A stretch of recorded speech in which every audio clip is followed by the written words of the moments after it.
Hi అండి. ఈరోజు వీడియోలో ఒక మంచి హెయిర్ ఆయిల్ అయితే చూపిస్తున్నానండి. ఇది హెయిర్ లాస్కి తర్వాత హెయిర్ గ్రోత్కి కూడా చాలా బాగా పనిచేస్తుంది. సో డెఫినెట్గా ట్రై చేయండి.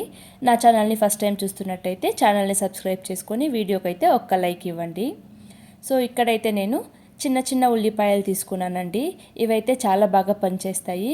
మీ దగ్గర ఇవి లేదు అంటే మీరు కావాలి అంటే నార్మల్గా యూస్ చేసే ఉల్లిపాయలు కూడా తీసుకోవచ్చు. బట్ డెఫినెట్గా ఈ స్మాల్ ఆనియన్స్ అయితే ట్రై చేయండి. రిజల్ట్ అనేది చాలా బాగుంటుంది. నేనైతే ఆనియన్స్ని ఇలా స్మాష్ చేసి ఒక ప్లేట్లో అయితే పెట్టుకున్నాను. తర్వాత హైబిస్కస్ తీసుకున్నానండి, మందారం పువ్వులు. మీకు ఏ కలర్లో దొరికితే అవి తీసుకోండి. నాకైతే 2 దొరికాయి, గులాబీ రంగు తర్వాత వైట్ కలర్లో. సో ఇవి కూడా నేను రెడీ చేసి పెట్టేసుకున్నాను. ఇదైతే కోకోనట్ ఆయిల్ కోల్డ్ ప్రెస్డ్ అండి. నేను పారాషూట్, డాబర్ ఆమ్లా ఇలాంటివి ఏవి వాడటం లేదు. కోల్డ్ ప్రెస్ ఆయిల్ అయితే తీసుకుంటున్నాను. ఇది నేను చూపించింది 1 లీటర్ బాటిల్ అండి, కానీ 750 ml అయితే నేను ఒక కడాయిలో అయితే వేసుకున్నాను స్టవ్ ఆన్ చేసుకొని. ఇంకొక కొంచెం అయితే నేను అలానే పెట్టుకున్నాను, నెక్స్ట్ టైం వాడుకుందామని చెప్పేసి. ఫస్ట్ అయితే ఆయిల్ కొంచెం వేడవ్వని. ఆయిల్ వేడైన తర్వాత ఈ స్మాల్ ఆనియన్స్ అనేవి వేస్తున్నానండి. ఈ స్మాల్ ఆనియన్లో సల్ఫర్ అనేది ఎక్కువగా ఉంటుందండి. ఈ సల్ఫర్ వచ్చేసి మనకు కొలాజిన్ అనేది బాగా ప్రమోట్ చేస్తుంది. సో దట్ మనకు హెయిర్ లాస్ అనేది కంట్రోల్ అయ్యి హెయిర్ గ్రోత్ కూడా బాగుంటుంది. అంటే కొత్తగా హెయిర్ కూడా వస్తుందన్నమాట ఈ కొలాజిన్ అనేది బాగా ప్రమోట్ చేయడం వల్ల. ఆనియన్స్ వేసిన తర్వాత ఇది ఆల్మోస్ట్ మనకు బాగా ఫ్రై అవ్వాలండి ఆయిల్లో.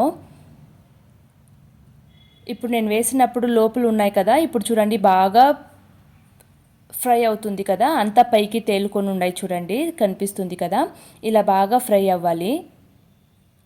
మీరు కావాలి అంటే వీక్లీ ట్వైస్ ఆనియన్ జ్యూస్ కూడా అప్లై చేసుకోండి, అది మీకు ఇంకా మంచి రిజల్ట్ అయితే ఉంటుంది.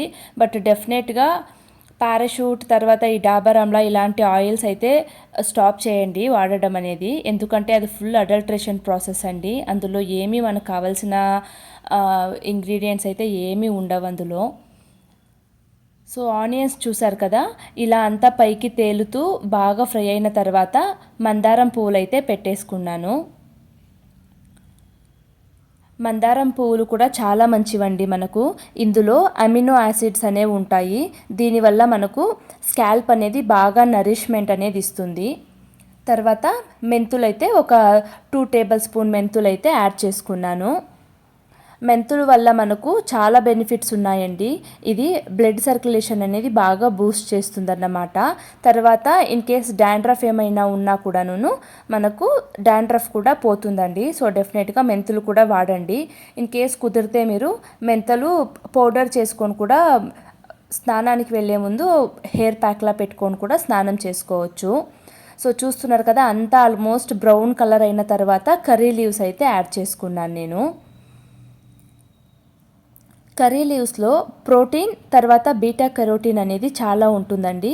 దీనివల్ల కూడా మనకు కొత్తగా హెయిర్ బాగా గ్రోత్ అవ్వడానికైతే బాగా పనిచేస్తుంది. సో చూస్తున్నారు కదా, అంతా ఆల్మోస్ట్ నాకు బ్రౌన్ కలర్లో అయితే వచ్చింది. ఇప్పుడు స్టవ్ అయితే ఆఫ్ చేసేసుకొని ఒక 30 మినిట్స్ అయితే వదిలేస్తున్నాను. సో 30 మినిట్స్ అయిన తర్వాత ఆయిల్ కూడా బాగా చల్లారిపోయి ఉంటుందండి. ఇప్పుడైతే మీరు చూడొచ్చు, అందులో ఉన్న మనకు పోషకాలు ఏమేమైతే ఉన్నాయో అవన్నీ ఆయిల్లో అయితే బాగా పట్టేశాయి కదా. సో ఇప్పుడైతే దీన్ని నేను ఒక 3 టేబుల్ స్పూన్ ఆయిల్ అయితే ఒక కప్పులోకి తీసుకుంటున్నాను. నాకైతే ఒక 3 టేబుల్ స్పూన్ ఆయిల్ అయితే సరిపోతుందండి ఒక టైంకి. దీంతో మీరు కావాలి అంటే ఆముదం వస్తుంది కదండి, కాస్టర్ ఆయిల్, అది కూడా 1 టేబుల్ స్పూన్ అయితే యాడ్ చేసుకోవచ్చు. బట్ నేనైతే ఇప్పుడు ఏం ఆయిల్ అయితే తయారు చేశానో దాన్ని మాత్రమే చూపిస్తున్నాను. దాంతోపాటు విటమిన్ ఈ క్యాప్సూల్ అనేది ఒక్కటి యాడ్ చేస్తున్నానండి. చూస్తున్నారు కదా, ఇది విటమిన్ ఈ క్యాప్సూల్ అన్నమాట. ఒక 3 టేబుల్ స్పూన్ ఆయిల్కి ఒక విటమిన్ ఈ క్యాప్సూల్ అయితే యాడ్ చేశాను. సో ఇంతే అండి, దీన్ని బాగా మిక్స్ చేసేసుకొని తలకైతే అప్లై చేసేసుకోవచ్చు. మీరు మెయిన్గా తలలో వెంట్రుకల కన్నా స్కాల్ప్కి బాగా మీరు మసాజ్ చేయాలండి. అప్పుడే మీకు హెయిర్ గ్రోత్ అనేది బాగుంటుంది. హెయిర్ కూడా ఊడకుండా ఉంటుంది. సో డెఫినెట్గా దీన్ని ఒకసారి మీరు ఇంట్లో ట్రై చేసి జస్ట్ ఒక 1 మంత్ 1.5 మంత్ అయితే వాడి చూడండి. డెఫినెట్గా మీరు రిజల్ట్స్ అయితే చూస్తారు. ఇప్పుడు నేనైతే దీన్నంతా క్లీన్గా వడగట్టేసుకొని ఒక బాటిల్లోకి అయితే వేసి పెట్టేసుకుంటానండి. ఆల్మోస్ట్ నేను 750 ml ఆయిల్లోకి చేశాను కదా, ఇదైతే నాకు ఒక 2 మంత్స్ అయితే సరిపోతుంది. నేనైతే ఇప్పుడు ఈ గ్లాస్లో వడగట్టి పెట్టుకున్నదైతే ఒక గ్లాస్ బాటిల్లోకి వేసుకుంటున్నాను. మీకు కన్వీనియంట్గా ఏదైనా దొరికితే అందులో వేసి పెట్టేసుకోండి. అండ్ నేనైతే హెయిర్ ప్యాక్ ఎలాంటిది వాడతానని కూడా చూపిస్తానండి. మెంతులు, ఫ్లాక్స్ సీడ్స్ వేసి చేస్తాను హెయిర్ ప్యాక్ అనేది. చాలా బాగా పనిచేస్తుంది నాకైతే అది. సో ఆ వీడియో కూడా ఖచ్చితంగా నేను షేర్ చేసుకుంటాను. సో ఈ వీడియో అయితే మీకు నచ్చిందని అయితే అనుకుంటున్నానండి. వీడియో కనుక నచ్చితే ఛానల్ని సబ్స్క్రైబ్ చేసుకొని వీడియోకైతే ఒక్క లైక్ ఇవ్వండి. అండ్ మీరు కూడా ఇంట్లో ఈ ఆయిల్ అనేది ట్రై చేసి రిజల్ట్ ఎలా ఉంది అనేది నాకు కామెంట్ సెక్షన్లో తెలియజేయండి. థ్యాంక్ యూ సో మచ్ అండి అందరికీ. బాయ్.